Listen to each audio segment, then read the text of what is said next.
Hello, a very good morning to you. Welcome to Business. The government has indicated plans to review the 5-year national export strategy. According to Deputy Minister of Trade and Industry, Carlos Ahenkra, the review has been necessitated because aspects of the plan do not seem to be in line with the new government's industrialization agenda. The national export strategy was launched in 2013 with the aim of developing non-traditional exports to enhance their contribution to economic growth.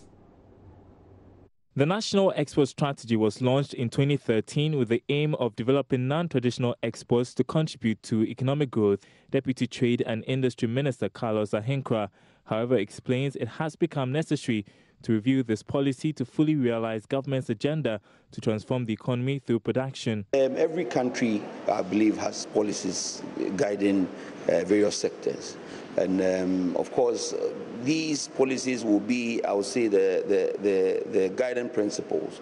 Then when the government comes into power, we put our own strategic plan into the policy to give it a better framework. And that is what we are looking at. We came to meet a national export policy, which is a very good document. But how does it fit into our general strategic plan in terms of driving this economy through industrialization? That is what we are looking at.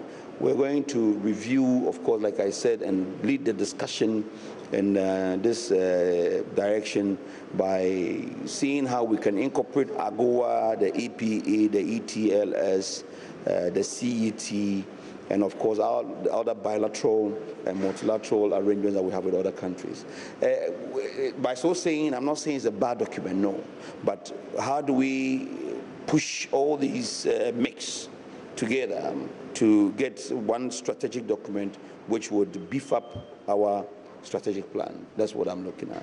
Mr. Ahenkra spoke with Joy Business after engaging senior management of the Ghana Export Promotion Authority, GEPA, in a 3-day retreat at Ibri in the Eastern Region. Gifty Klenam is the Chief Executive of the Ghana Export Promotion Authority.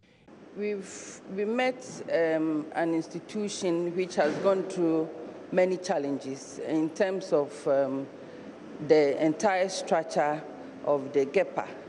So we thought of doing realignment and see how we can restructure the entire institution back to befit the purpose of which the authority existence. And for that matter, we decided to put up, a lot has happened already, but we decided to put up this retreat as well. The stakeholders to come and we all share our view to that. So if you see, I have invited almost the chief executives who were there 20 years ago and over the years. And I mean, I'm sure they've gathered their own private sector experiences and all that. We are putting all together. We have the export strategy all right, but we are talking about the kind of implementation that will let us achieve our aim, especially for relating to this government vision. And so this is the reason why we've put this retreat together. The event was attended by the authority's key strategic partners to initiate a consultative process on avenues of support from development partners. The World Trade Organization, WTO, has pledged to support Ghana in implementing the Trade Facilitation Agreement, which came into force in February this year.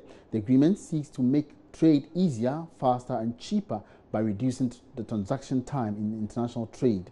WTO says it has already begun negotiations with West African governments, including Ghana, on ways the agreement could help boost the economic potential. Director of Information and External Relations of the WTO, Keith Rockwell, spoke with Joy Business after engaging the media on some multilateral trade challenges faced by West African countries.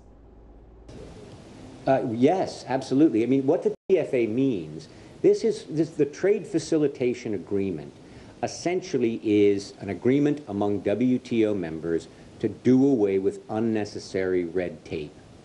Long delays at borders cost companies money, cost consumers money. If you speak to entrepreneurs, and I've done that in this part of the world before, they say, look, tariffs can be a nuisance, but we know what the tariff is. That's something we can factor into our business model. What we don't know is how long we're going to be held up at the border, and everyone knows time is money. The longer you're kept at the border, the longer the delay, the more money it's going to cost everyone. by eliminating unnecessary paperwork, or by creating, for example, a single window, a single point where importers and exporters can go to get all the documentation that they need, fill in the documents there, and then they're on their way. Pay your fees at that same point, rather than going all over town, and everyone knows traffic in Accra can be pretty miserable. That kind of thing just makes sense. In fact, countries are doing this already. Under the WTO system, what this means is countries like Ghana can say, we are committed to doing this under a certain time frame. We're going to need technical assistance. We're going to need help. We're going to need resources in order to implement this, whether it's to automate customs procedures, whether it's to streamline the kinds of things that need to be done so that businesses can move goods across borders. That sort of thing, the WTO is. And that's all in business for now. I'll come your way again with more business stories at midday. My name is Emmanuel Abuaji. Have a good morning.